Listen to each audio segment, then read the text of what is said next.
Hey guys, today we will look at the new updates from the Windows 11, which is available on the Microsoft website. And let's move there.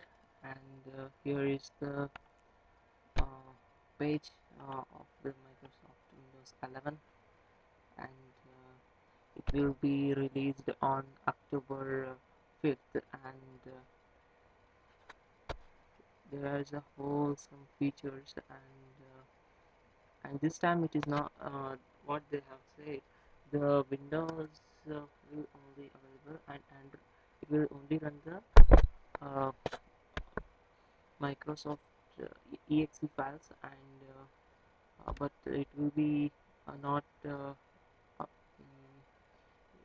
Windows will not support on Android for some days, and after I think so they will give that feature after I think 1 month or 2 months. It will be a stable version, and I think very much pretty good, and software requirements as they have mentioned here. And the processor is 1 gigahertz to 2 gigahertz, which is required, and memory of the 4 GB RAM, and storage of the 64 GB are the large storage devices.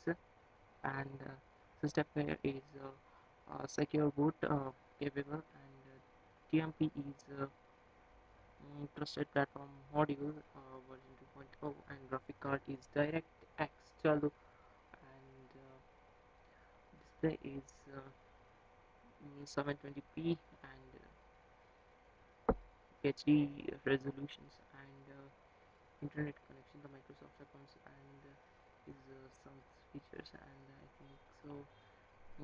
I'm pretty excited, and you can try out the Windows 11 without installing from a website, which will be available in the description. I will paste the link, and you can use it and see how the Windows 11 might be. And that's for today.